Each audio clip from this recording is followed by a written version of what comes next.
बिस्मिल्लाहिर्रहमानिर्रहीम। अस्सलाम वालेकुम नाज़रीन, मैं हूं आमशरी आरिफ हमीद भट्टी, पाकिस्तान से मुख्तलिफ और अहम तरीन खबरों के साथ। नाज़रीन, मैं कोई आलम फाजल नहीं, मेरी कोई बहुत ज़्यादा गिरफ्त नहीं, लेकिन किसी ने पूछा कि मुसलमान और मोमिन में क्या फ़र्क है, तो उसने जवाब दिया मुसलमान अल्लाह को मानता और मोमिन अल्लाह की मानता है।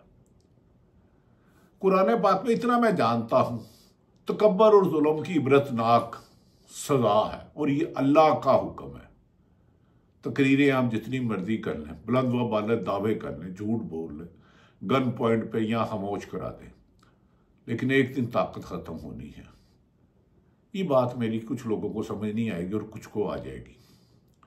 लिहाजा जालिम जितनी मर्जी अपनी नेक नीति के इश्तिहार लगा ले, तकरीरें कर ले, लेकिन वो जुल्म रहता है और उसका इबरतनाक अंजाम है।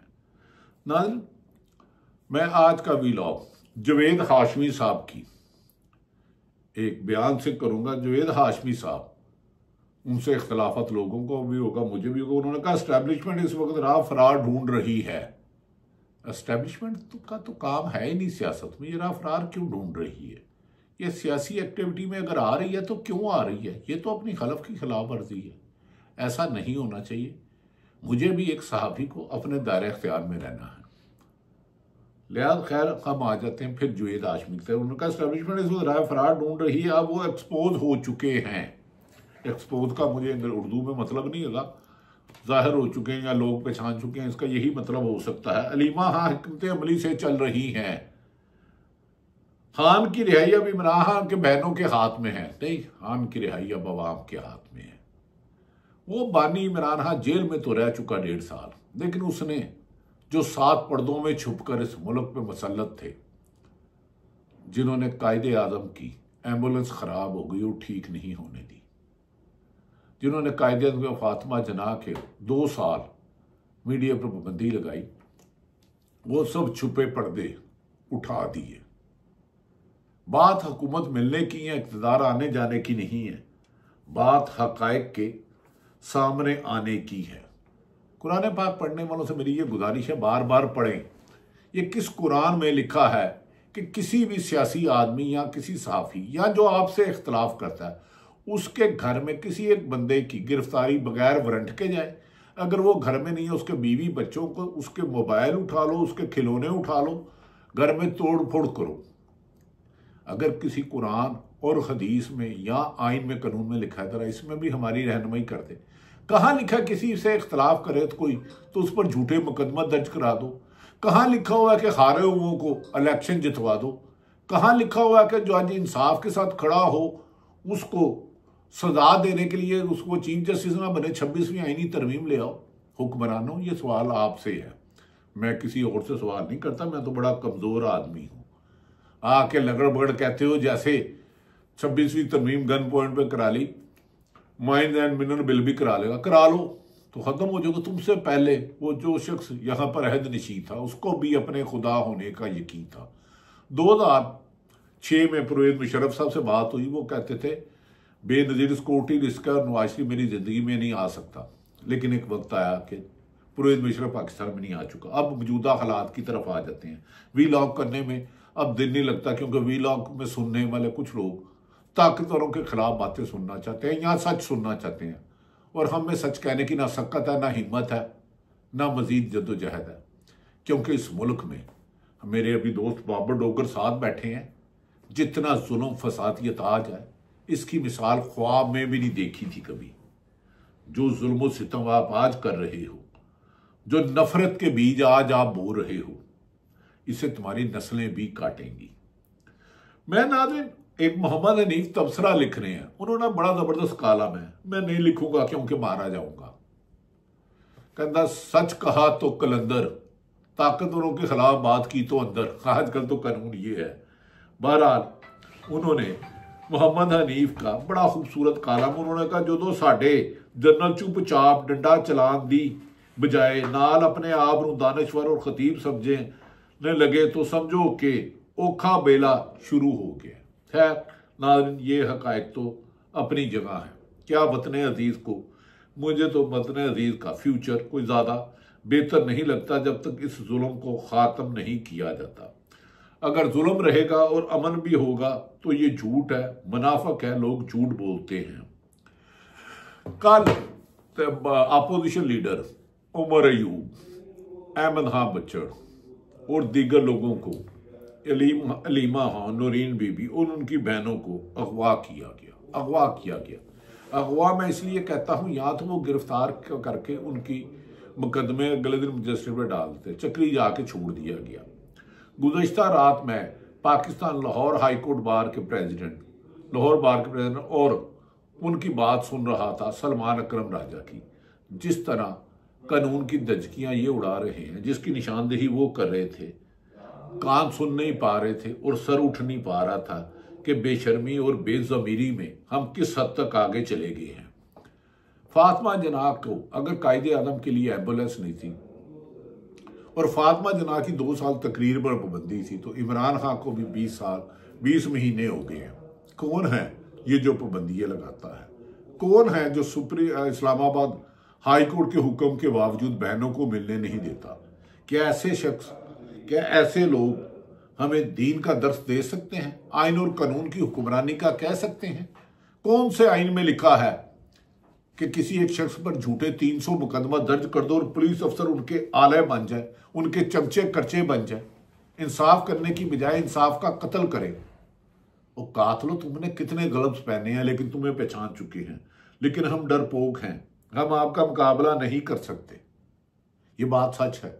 हो सकता कोई सहाफी तगड़े हो, डाढ़े हो, करते हो।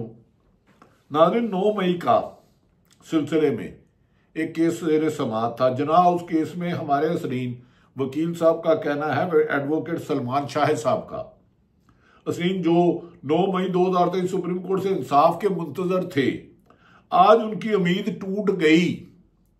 चीफ जस्टिस यहिया ने कहा कि इंसाफ देने से इनकार कर दिया कि हम कोई ऑब्जर्वेशन नहीं दे सकते, ट्रायल कोर्ट फैसला करे। कमरा अदालत में इतने बड़े ओहदे पर बरजमान शख्स असरीन की फैमिलीज को इंसाफ ना दे सका, एडवोकेट सलमान शाह साहब का कहना है।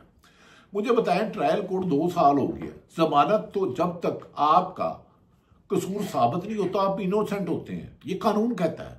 जमानत तो उसका हक है, यास्मिन राशिद हो, मियां महमूद रशीद हो, आजाद चौधरी हो, सेनेटर है, 2 साल से हार्ट अटैक हुआ, उमर चीमा है, क्या जमानत इनका हक नहीं है? क्या नवाज शरीफ पर मुकदमा नहीं हुए? क्या जरदारी साहब पर नहीं हुए? क्या इनको जमानतें नहीं मिली?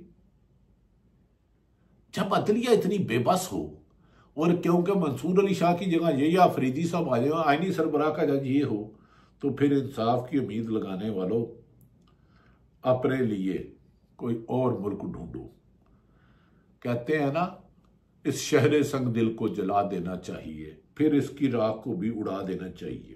मुबशर जैदी सीनियर सहाफी हैं। नाज़रीन, मैं तो टूटे दिल से कर रहा हूं, मुझे पता है अभी लोग मेरा आपको पसंद ही नहीं आएगा, क्योंकि मैं शायद उतना सच नहीं बोलता जितना मेरे पर फर्ज है।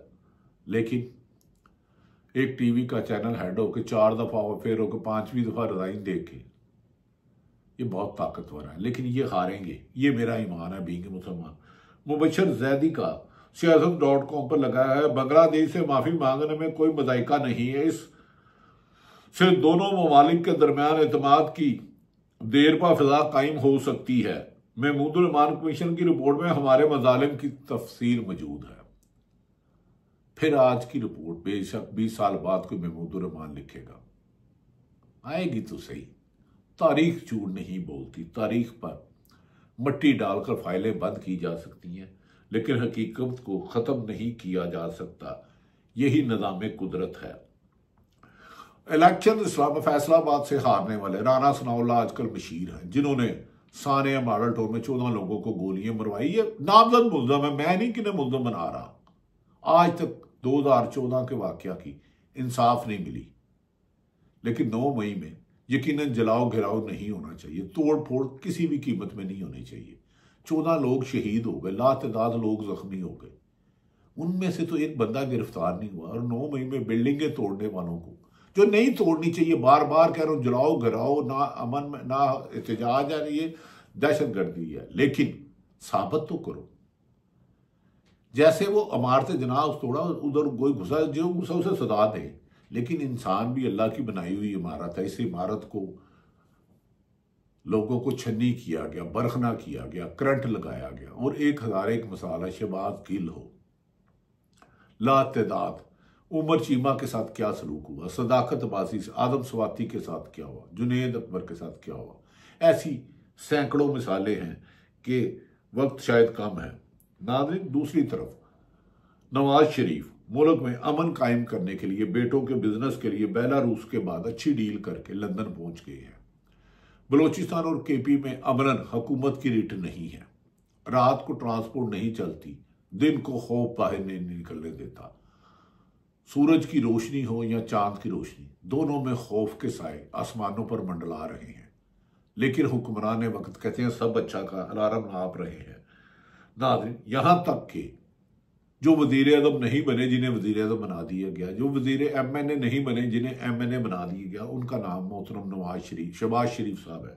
वो कहते हैं पाकिस्तान के दुश्मन हमारी माशी कामयाबियों से खाइफ हैं।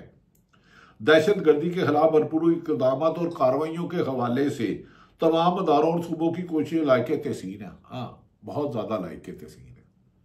आपकी माशी कामयाबियों का ये है कि 90% आदमी की इनकम इस वक्त 30,000 से कम है, उसके 4 बच्चे हैं। इसे कामयाबी कहते हो? अल्लाह ना करे ये कामयाबी आपके घर आए। मियाँ साहब, हम तो आपके लिए भी दुआ गो हैं। फिर अभी मैं ट्विटर अकाउंट खोला था तो मोहम्मद हनीफ का आ गया, अब मैं ज़्यादा नहीं होऊंगा। उन्होंने इतना कहा, जनरल बाजवा का 6 साल तक डंडा चलता रहा। इन्होंने कॉलम लिखा है, वो अब अनारकली जाकर नाश्ता भी नहीं कर सकते। इस जुमले में शायद मुझे इधर ही वीलॉग बंद कर देना चाहिए।